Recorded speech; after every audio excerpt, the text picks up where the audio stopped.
बिस्मिल्लाहिर्रहमानिर्रहीम। Half truth यानी आधा सच के साथ मैं हूं शाहिद रिंद। शाराए दस्तूर पर सुप्रीम कोर्ट से आज सुप्रीम कोर्ट में अहम मुकदमे की समाअत हुई और इस अहम मुकदमे की समाअत की जो इब्तदा थी उसमें हमें 3 रुकनी बेंच ज़रा एग्रेसिव नज़र आया। हुकूमत और उसकी जो पॉलिटिकल पार्टीज़ हैं उसके हवाले से वाज़े तौर पर रिमार्क्स दिए चीफ जस्टिस उमर अता बंदियाल और उनके साथ जो दो साथी जजेस बेंच का हिस्सा थे। उन्होंने हुकूमत के जो वकला हैं अकरम शेख, कामरान मुर्तज़ा और फारूक एच नाइक, उनको मुखातिब करते हुए कहा, क्या आपने बाइकॉट ख़त्म कर दिया है? क्या आप बाइकॉट नहीं कर रहे हैं? मुझे पता चला था कि आप बाइकॉट कर रहे हैं प्रोसीडिंग्स का। तो जिस पर अकरम शेख एडवोकेट ने उन्हें यह बताया कि वो बाइकॉट नहीं कर रहे हैं, वो अदालत में मौजूद हैं और इसीलिए वो अदालत में मौजूद हैं कि वो बाइकॉट नहीं कर रहे। तो उस पर चीफ जस्टिस ने उन्हें कहा कि वो तहरीरी तौर पर लिख के दें कि वो प्रोसीडिंग्स का बाइकॉट नहीं कर रहे।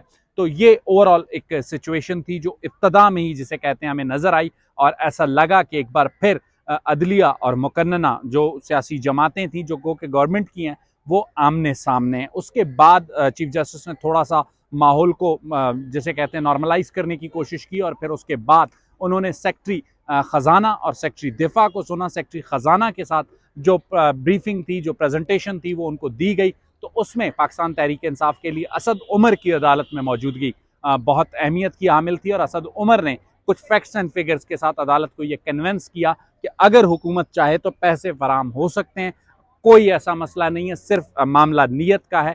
तो उसके बाद सेक्रेटरी दिफा पेश हुए और सेक्रेटरी दिफा ने बताया अदालत को कि कुछ ऐसी चीज़ें हैं जिस पर वो अदालत को इन कैमरा ब्रीफ कर सकते हैं। अटारनी जनरल ने भी ये दरख्वास्त की, तो जिस पर इत्तफाक किया किसी हद तक उनके नुक्ते से चीफ जस्टिस ने, ताहम इन कैमरा ब्रीफिंग को उन्होंने एग्री नहीं किया। उन्होंने कहा जो भी नुकात हैं, जो आप समझते हैं हसास मालूमात हैं, पब्लिक नहीं होनी चाहिए, उन तमाम मालूमात को आप तहरीरी तौर पर हमें जमा करवा दें, हम उनको देख लेंगे और अगर कोई सवाल हुआ तो आपसे पूछ लेंगे। तो सेक्रेटरी दिफा ने अब अपनी रिपोर्ट अदालत को तहरीरी तौर पर जमा करानी है। इसके बाद हमने देखा कि इरफान कादिर अदालत में पेश हुए और इरफान कादिर को अदालत ने एक वक्फे के बाद सुना और वक्फे के बाद जब सुना तो इरफान कादिर ने जो गुफ्तगू की इब्तदा की वो ऐसे नहीं लग रहा था कि वो इलेक्शन कमीशन के वकील हैं, ऐसे लग रहा था कि वो पॉलिटिकल पार्टीज का केस डिफेंड कर रहे हैं। लेकिन आगे चलकर इरफान कादिर ने जब अपनी बातें की उसमें कुछ अहम नुकात थे, जिसमें खासकर दो जजेस के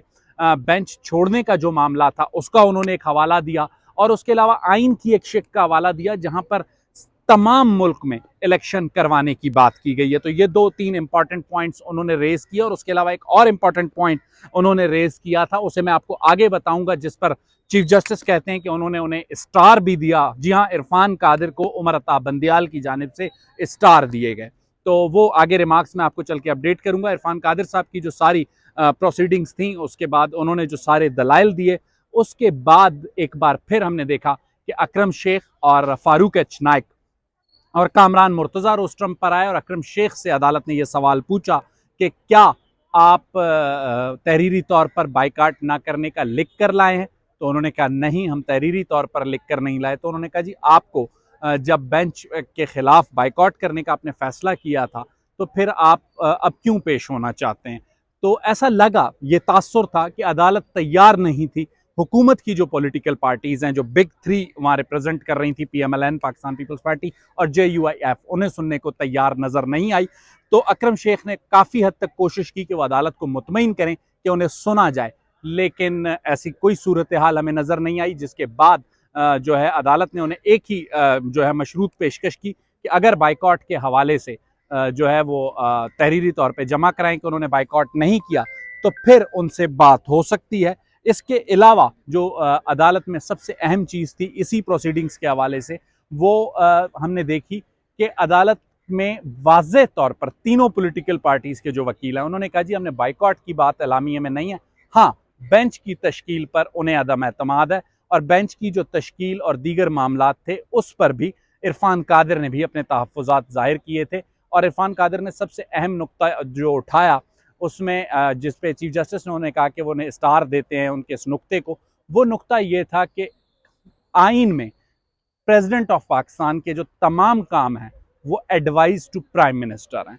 ये वो नुक्ता था जो इरफान कादिर ने अदालत में उठाया और इस पर चीफ जस्टिस ने बाद में अपने रिमार्क्स में वजाहत की कि उन्होंने उन्हें स्टार दिया क्योंकि एक इस मैटर के अलावा इस मैटर में कहीं पर यह नहीं है कि प्रेसिडेंट ने जो इलेक्शन की डेट देनी है वो किस तरह देनी है। तो ये एक मामला क्लियर नहीं है, लेकिन चूंकि उस पर भी अली जफ़र ने जो काउंटर आर्ग्यूमेंट दिया, अदालत ने उससे एग्री किया और चीफ जस्टिस ने यह शिकवा किया, यह गिला किया कि उन्होंने कोशिश की जो बाहर पॉलिटिकल जो माहौल बाहर बना हुआ है और जो अंदर बना हुआ है, उन्होंने ये भी एतराफ़ किया कि अंदर जो माहौल बना हुआ है उसे भी जो है कम करने की उन्होंने कोशिश की, लेकिन अटॉर्नी जनरल ने उनकी मदद नहीं की। और दो अहम इंकशाफात उन्होंने और किए।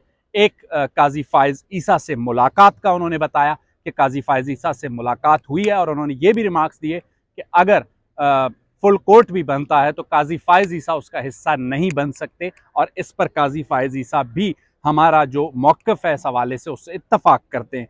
दूसरी बात उन्होंने कही, जस्टिस मंसूर अली शाह को उन्होंने वन मैन शो के हवाले से भी बात की, और जस्टिस मंसूर अली शाह ने कहा कि उनका मकसद वो नहीं थे, उनका मकसद एक जर्नल चीज़ थी।